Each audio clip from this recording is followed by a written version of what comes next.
ओम शांति। 22 मई 2021 बाबा के महावाक्य। मीठे बच्चे, अपना सब कुछ ईश्वरीय सेवा में सफल कर भविष्य बना लो, क्योंकि मौत सिर पर है। प्रश्न: ज्ञान सुनते हुए भी बच्चों में उसकी धारणा क्यों नहीं होती है? उत्तर: क्योंकि विचार सागर मंथन करना नहीं आता है। बुद्धि योग देह और देह के संबंधों में लटका हुआ है। पहले जब बुद्धि से मोह निकले तब कुछ धारणा भी हो। मोह ऐसी चीज है जो एकदम बंदर बना देता है।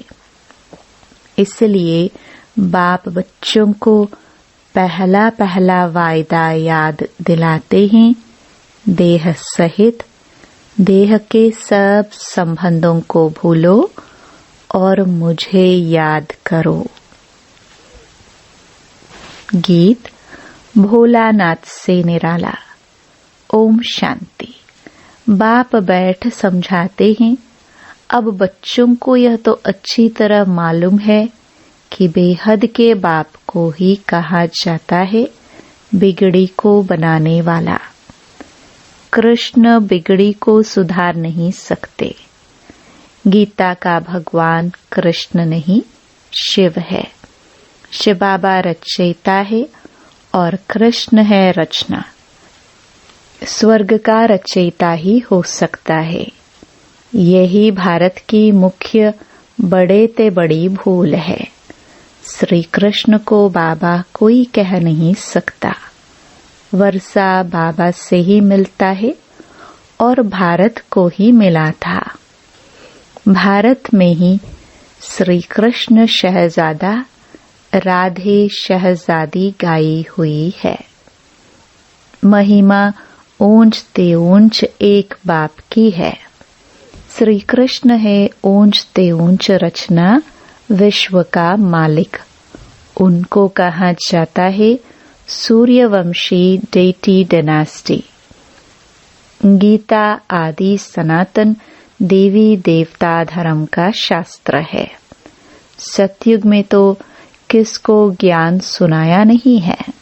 संगम पर ही बाप ने सुनाया है।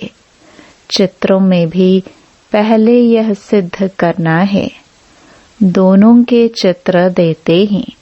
गीता का भगवान यह रचयिता है जो पुनर्जन्म रहित है, न कि श्री कृष्ण रचना।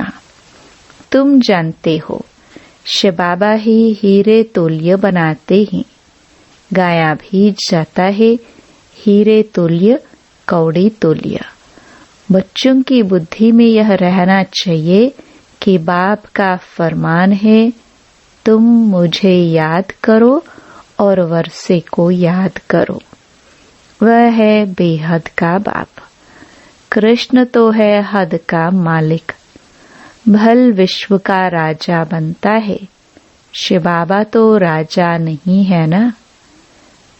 गीता की वास्तव में बड़ी महिमा है। साथ साथ भारत की भी महिमा है। भारत सब धर्म वालों का बड़ा तीर्थ है। सिर्फ कृष्ण का नाम डालने के कारण सारा महत्व उड़ गया है। इस कारण ही भारत कौड़ी तुल्य बन गया है तो ड्रामा अनुसार, परंतु सावधान करना होता है। बाप समझाते बहुत अच्छी रीति से। दिन प्रतिदिन गुह्य बातें सुनाते रहते हैं, तो फिर पुराने चित्रों को बदलकर दूसरा बनाना पड़े। यह तो अंत तक होता ही रहेगा। बच्चों को बुद्धि में अच्छी रीति रखना चाहिए। शिव बाबा हमको वर्षा दे रहे हैं। कहते हैं मामेकम याद करो तो विक्रम विनाश होंगे। कृष्ण को याद करने से विकर्म विनाश नहीं होंगे। वह सर्वशक्तिमान तो है नहीं, सर्वशक्तिमान बाप है। वर्षा भी वह देते हैं। मनुष्य कृष्ण को ही याद करते रहते हैं। अच्छा समझो, कृष्ण ने कहा है, वह भी कहते हैं, देह के संबंध छोड़ मामेकम याद करो। आत्मा तो बाप को याद करेगी ना। कृष्ण तो सभी आत्माओं का बाप नहीं है। यह सब विचार सागर मंथन कर बुद्धि में धारण करना चाहिए। कोई कोई मोह में फंसने के कारण फिर धारणा नहीं कर सकते हैं। तुम गाते आए हो और संग तोड़ आप संग जोड़ेंगे। मेरा तो एक, दूसरा ना कोई। परंतु मोह फिर ऐसी चीज है जो एकदम बंदर बना देते हैं। बंदर में मोह और लोभ बहुत होता है। साहूकार लोगों को भी समझाया जाता है कि अभी मौत सामने खड़ा है। यह सब ईश्वरीय सेवा में लगाओ, भविष्य बना लो। परंतु बंदर मुहाफिक लटक पड़ते हैं, छोड़ते नहीं हैं। बाप कहते हैं, जो भी देह सहित देह के संबंध है उनसे बुद्धि योग हटाओ, बाप की श्रीमत पर चलो। तुम कहते हो यह धन, बाल बच्चे आदि सब ईश्वर ने दिया है। अब वह खुद आए हैं, कहते हैं तुम्हारा यह धन दौलत आदि सब खत्म हो जाना है। किनकी दबी रही धूल में अर्थक्वेक आदि होगी, यह सब खलास हो जाएगा। एरोप्लेन गिरते हैं व आग आदि लगती है तो पहले पहले अंदर चोर घुसते हैं। जब तक पुलिस आए तो बाप समझाते हैं, बच्चे देहधारियों से मोह निकालना चाहिए। मोह जीत बनना है। देह अभिमान है सबसे पहला नंबर दुश्मन। देवताएं देही अभिमानी है। देह अभिमान आने से ही विकारों में फंसते हैं। तुम आधा कल्प देह अभिमानी रहते हो। अब देही अभिमानी होने की प्रैक्टिस करनी है। जो भी मनुष्य मात्र है बिल्कुल ही इन बातों को नहीं जानते हैं, न परमात्मा को जानते हैं। आत्मा क्या है, परमात्मा क्या है, आत्मा कितने जन्म लेती है, कैसे पाठ बजाती है, हम एक्टर्स हैं, यह किसको पता नहीं है। इसलिए ऑर्फन निधन के कहा जाता है। वह तो कह देते आत्मा ज्योति में लीन हो जाती है, परंतु आत्मा तो अविनाशी है। आत्मा में ही 84 जन्मों का पाठ नोंधा हुआ है। कहते भी है आत्मा स्टार है, फिर भी समझते नहीं। आत्मा सो परमात्मा कह देते हैं, बाप को बिल्कुल जानते नहीं। आत्मा के लिए भी कहते हैं, भ्रकटी के बीच में सितारा चमकता है। परमात्मा के लिए तो कुछ बताते नहीं है। उनको परम आत्मा कहा जाता है। वह भी परम धाम में रहते हैं। वह भी बिंदी है, सिर्फ पुनर्जन्म रहित है। आत्माएं पुनर्जन्म में आती है।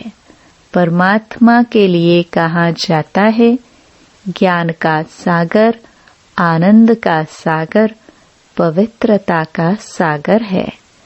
देवताओं को यह वर्षा किसने दिया? बाप ने। सर्वगुण संपन्न, 16 कला संपूर्ण, इन देवताओं जैसा अभी कोई है नहीं। उन्हों को यह वर्षा कैसे मिला है, यह कोई को पता नहीं।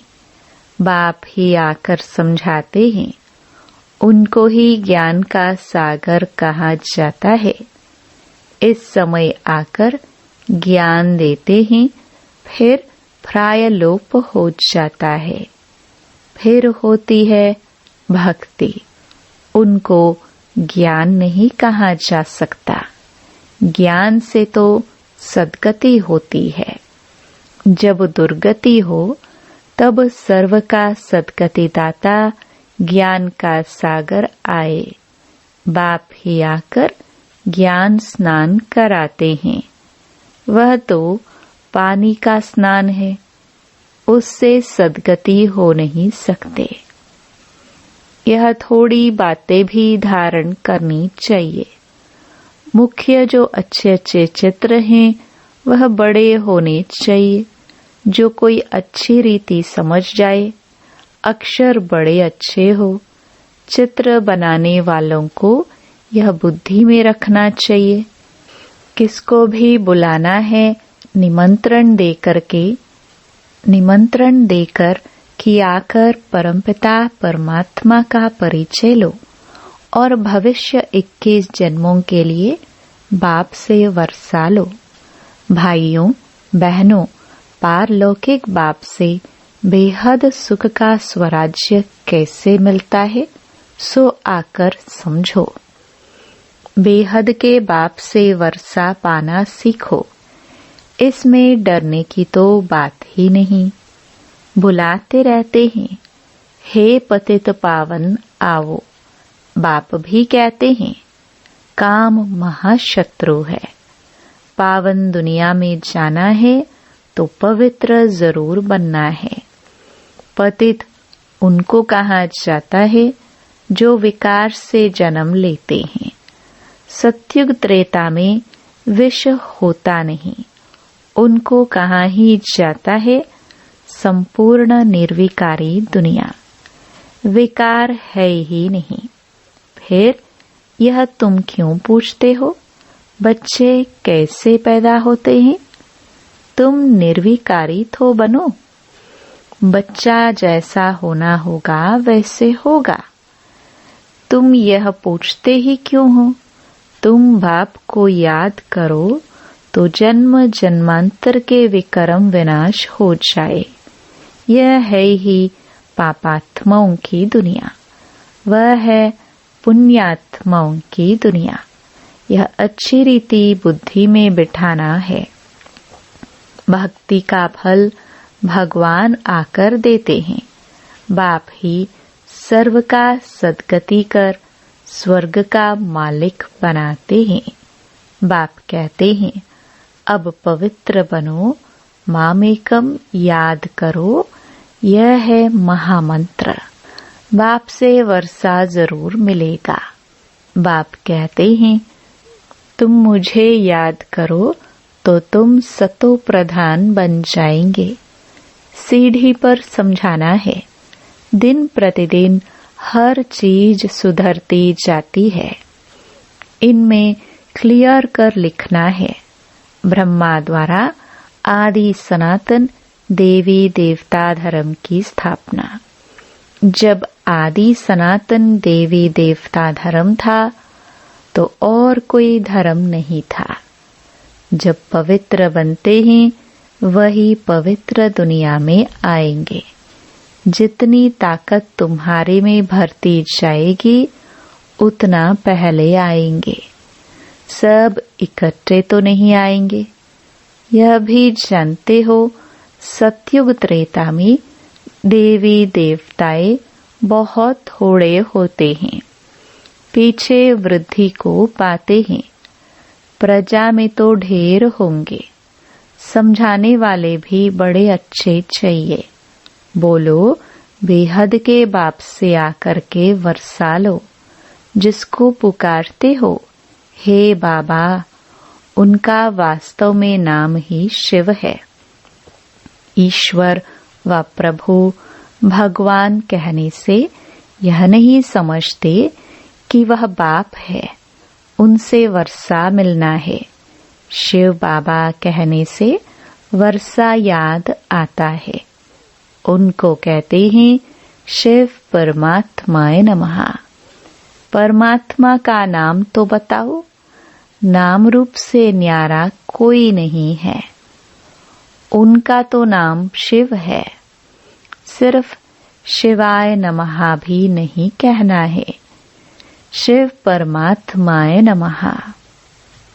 हर एक अक्षर को बहुत अच्छी रीति क्लियर कर समझाना होता है। शिवाय नमः कहने से भी बाप का मजा नहीं आता।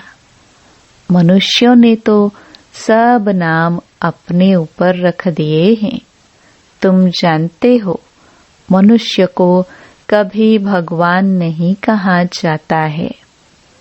ब्रह्मा विष्णु शंकर को भी देवता कहा जाता है। बाप रचयिता तो एक ही निराकार है। जैसे लौकिक बाप बच्चों को रचते हैं ना, वर्षा देते हैं, वैसे बेहद का बाप भी वर्षा देते हैं।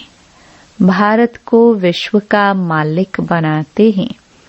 सारी दुनिया का पतित पावन एक ही बाप है। यह थोड़े कोई जानते हैं। हमारे धर्म स्थापक भी इस समय पतित हैं, कब्र दाखिल हैं। अभी सबकी कयामत का समय है। बाप ही आकर सबको उठाएंगे। कयामत के समय ही खुदा भगवान आते हैं। वही ज्ञान का सागर है। लिखा हुआ है, सागर के बच्चे भस्मीभूत हो गए थे, अर्थात कामचता पर बैठ काले आयरनेस्ट बन गए थे। फिर सुंदर कैसे बने? बाप कहते हैं, याद की यात्रा से।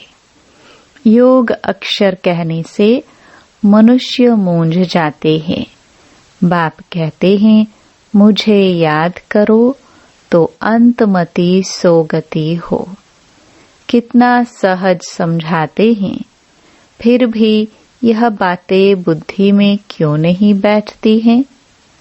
देह अभिमान बहुत है, इसलिए धारणा नहीं होती है। बाबा बड़ी अच्छी युक्ति बताते हैं। बेहद के बाप ने जिसको याद करते हैं, उसने क्या कर किया?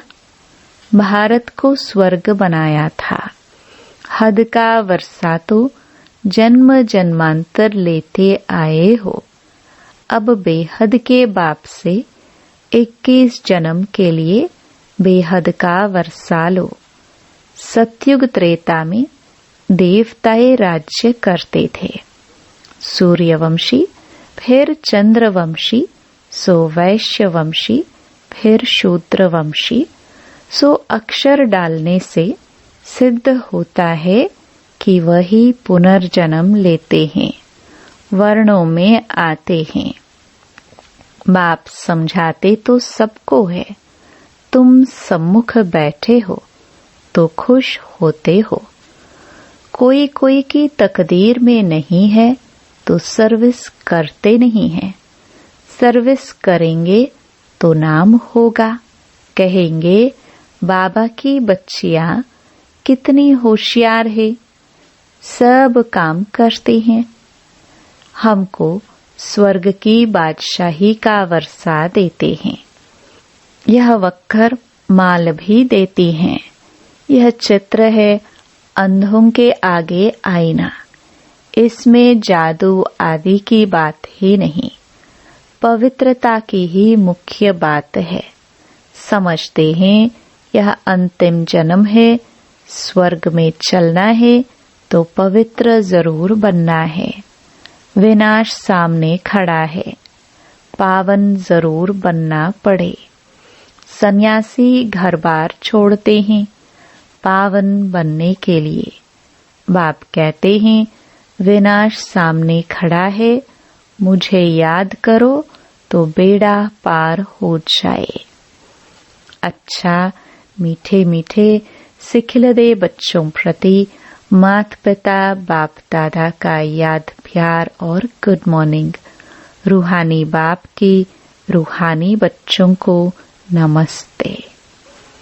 धारणा के लिए मुख्य सार। पहला, विनाश के पहले अपना सब कुछ सफल करना है। यह कयामत का समय है, इसलिए पावन जरूर बनना है। दूसरा, देहधारियों से मोह निकाल मोह जीत बनना है। देह अभिमान जो पहला नंबर दुश्मन है, उस पर विजय पानी है और सब संग तोड़ बाप से बुद्धि योग जोड़ना है। वरदान, मनन शक्ति द्वारा शक्तिशाली बन विघ्नों के फोर्स को समाप्त करने वाले सर्व आकर्षण मुक्त भव। वर्तमान समय मनन शक्ति द्वारा आत्मा में सर्व शक्तियां भरने की आवश्यकता है। इसके लिए अंतर्मुखी बन हर पॉइंट पर मनन करो तो मक्खन निकलेगा और शक्तिशाली बन जाएंगे। ऐसी शक्तिशाली आत्माएं अतीन्द्रिय सुख की प्राप्ति का अनुभव करती हैं। उन्हें अल्पकाल की कोई भी वस्तु अपने तरफ आकर्षित नहीं कर सकती। उनकी मगन अवस्था द्वारा जो रूहानियत की शक्तिशाली स्थिति बनती है, उससे विघ्नों का फोर्स समाप्त हो जाता है। स्लोगन। ब्राह्मण संसार में सर्व का सम्मान प्राप्त करने वाले ही तख्त नशीन बनते हैं। ओम शांति।